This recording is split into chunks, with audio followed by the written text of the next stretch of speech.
Olá a todos, sejam bem-vindos a mais um episódio do Geopolítica Próxima Jogada. No episódio de hoje nós vamos falar um pouco sobre a crise entre a Rússia e a Ucrânia, que acaba envolvendo toda a Europa também, a OTAN, Estados Unidos, etc.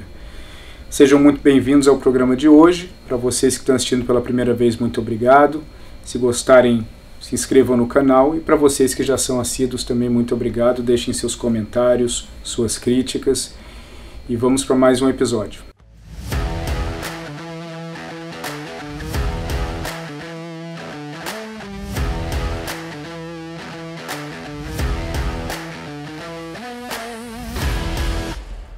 Bom, como vocês vêm acompanhando na imprensa nas últimas semanas e até um pouco além disso, a situação entre a Rússia e a Ucrânia ela vem se deteriorando de uma forma muito rápida.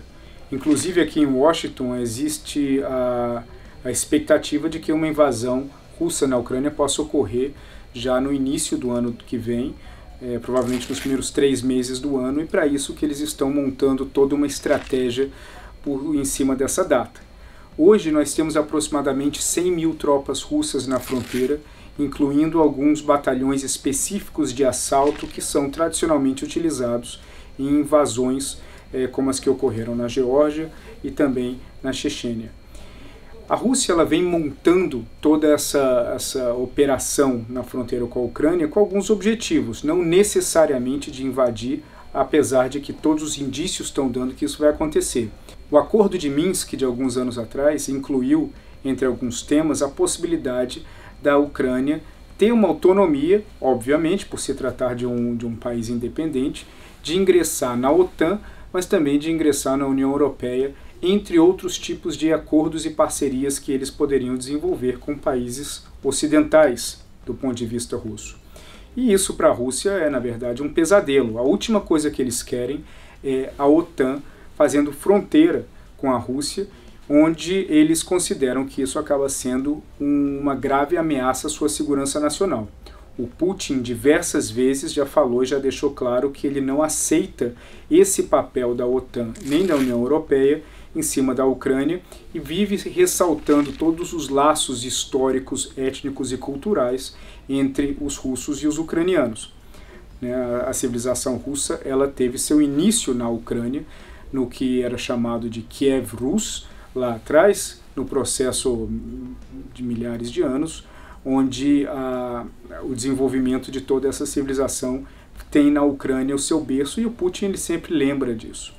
Bom, temos 100 mil tropas na fronteira, e é importante lembrar que a Rússia ela tem um exército de aproximadamente 350 mil soldados, mas que isso pode aumentar rapidamente. A Ucrânia ela tem um exército hoje muito melhor do que aquele que eles tinham em 2014, quando aconteceu a invasão da Crimeia.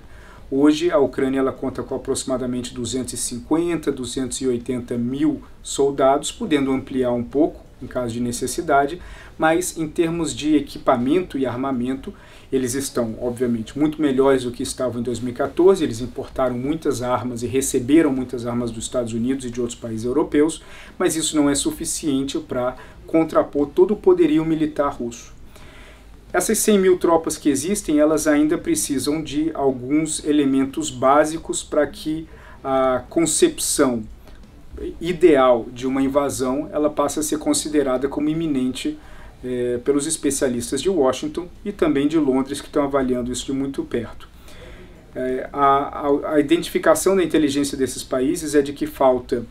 um processo logístico melhor, ligando essas tropas aos principais centros urbanos que podem oferecer todo o processo logístico, não só de armamentos e munições, mas também de alimentos, etc. E existe também uma dificuldade no momento que precisaria, em tese, ser corrigida nos próximos 30 a 60 dias, que é a questão dos bancos de sangue que eles teriam que ter à disposição para poder montar, para justificar e para poder apoiar esse processo de invasão. Obviamente, isso é dentro da visão do que seria o ideal, mas dentro de uma invasão não há necessidade de que o ideal esteja a postos. Na concepção russa, por exemplo, à medida que eles vão avançando, eles podem obter grande parte disso que eles necessitariam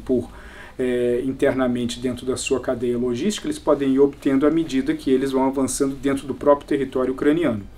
Então tudo isso está em aberto, as forças ucranianas estão em alertas, existem já algumas trincheiras sendo preparadas no leste do país, já visando esse primeiro impacto defensivo, mas as próprias forças armadas ucranianas, elas sabem que é muito difícil segurar uma invasão russa, principalmente até a metade do país, e os russos eles também entendem que uma invasão que tomaria todo o país seria um processo de anos, doloroso, e que de certa forma poderia exaurir as capacidades financeiras e também militares da Rússia para embarcar numa aventura dessa. Dentro das hipóteses de conflito que são analisadas, tanto em Washington como em Londres e outras capitais, existe a hipótese de que, à medida que a Rússia avance em território ucraniano numa velocidade que eles não acreditam que seria muito rápido, os Estados Unidos, principalmente, eles abasteceriam todo o exército ucraniano com mais equipamentos para que eles pudessem resistir o máximo possível e impedir a chegada das tropas russas até a capital, a fim de que acabassem tomando tudo. Uma das hipóteses também que é levantada é a possibilidade da existência de duas Ucrânias, caso essa invasão russa ela venha a ser bem sucedida, pelo menos até a metade do país, gerando uma Ucrânia do leste e uma Ucrânia do oeste, onde os russos eles trariam todo o aspecto nacionalista e étnico para justificar a ocupação e a presença nessa parte do território, enquanto aqueles rebeldes nacionalistas do ponto de vista do governo de Kiev seriam aos poucos empurrados para o lado de Kiev, para o lado da Ucrânia, que não seria invadido, ou talvez que a Rússia não teria ainda o ímpeto de seguir avançando por conta das suas condições. Para a Rússia isso não é um cenário de todo ruim, porque essa eventual Ucrânia do leste ela serviria como um colchão entre a Ucrânia ocidentalizada e o território russo, que no fim é o que eles querem. Eles querem impedir a OTAN de estar nas fronteiras russas e podendo assim ameaçar, do ponto de vista russo, toda a segurança nacional. Dificilmente exércitos ocidentais da União Europeia e dos Estados Unidos se envolveriam diretamente nesse conflito. Os Estados Unidos não têm o menor apetite de entrar num confronto direto com tropas russas na Ucrânia, ao mesmo tempo que a União Europeia, dependente do gás russo, ela vai tomar uma posição com mais cautela, a fim de não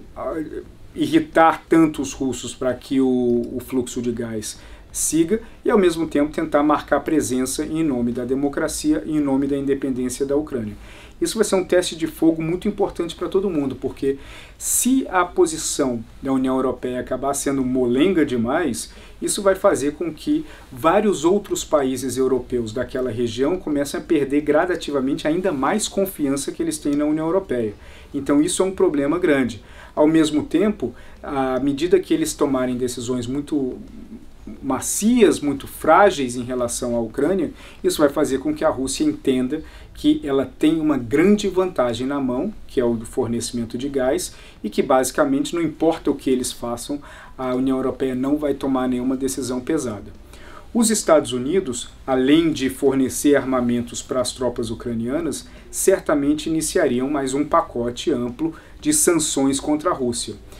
Esse pacote de sanções poderia ou não ser acompanhado pela União Europeia de acordo com a pressão que os russos fizessem em cima do fornecimento de gás. Então essa é uma questão, uma incógnita que fica no ar. Dentro das lógicas e das possibilidades de sanções que são avaliadas, a que mais geraria impacto seria sanções contra o sistema financeiro russo, que traria grande dificuldade para todo o processo de exportação e importação de produtos entrando e saindo da Rússia, com países ocidentais que já estão integrados e ligados e dependentes de alguma forma em toda a cadeia financeira americana. Então, no caso de uma sanção direta contra o sistema financeiro russo, o Banco Central da Rússia, etc., isso poderia acelerar uma pausa, ou pelo menos um cessar-fogo no caso de uma invasão, porque isso aceleraria o processo de queima de recursos para sustentar uma guerra que não seria simples, principalmente em comparação ao que foi em 2014 entre a Rússia e a Ucrânia. O Reino Unido ele tem sido um pouco mais vocal em termos de possibilidades do que poderia ser feito em relação à Rússia.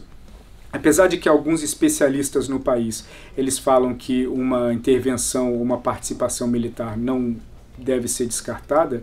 dificilmente isso aconteceria por conta da pressão da opinião pública britânica, que não gostaria de ver seus soldados engatados numa guerra na Ucrânia contra um exército poderoso como o da Rússia, principalmente depois de todas as dificuldades que eles tiveram e todo o impacto nacional que existiu da participação do Reino Unido em guerras contra adversários historicamente mais simples que aconteceram nas últimas décadas. O gás ele acaba sendo um aspecto central nessa eventualidade de um conflito, porque a União Europeia ela sabe que está de mãos atadas, ela não tem outra alternativa a não ser o Nord Stream, que é o gasoduto que sai da Rússia e fornece gás para a Europa Ocidental, e que eles não têm outra alternativa, principalmente na época do inverno.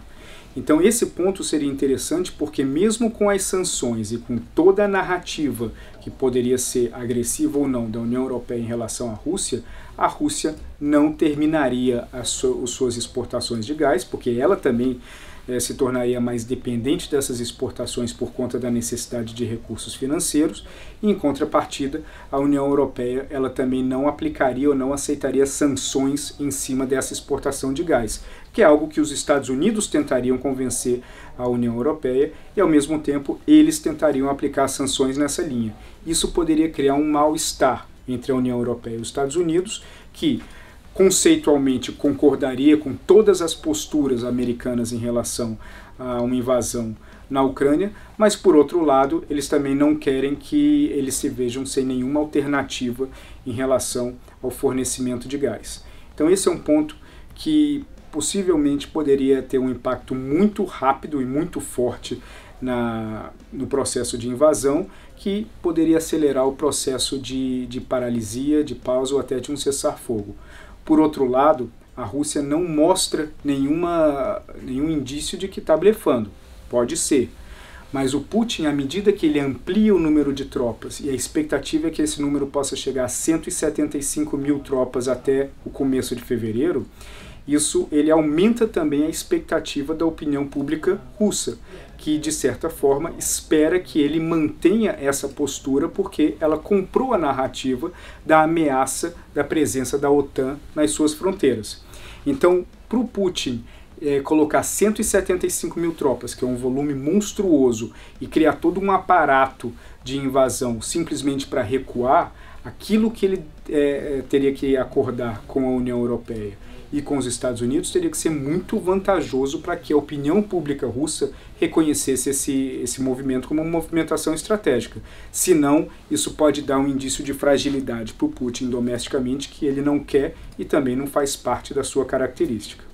Tudo isso nós devemos acompanhar agora nessa virada de ano. Janeiro vai ser um mês crítico, o fluxo de aumento ou diminuição de tropas vai dar grandes indícios do que pode acontecer, à medida como os rumores de desenhos de sanções que poderiam surgir.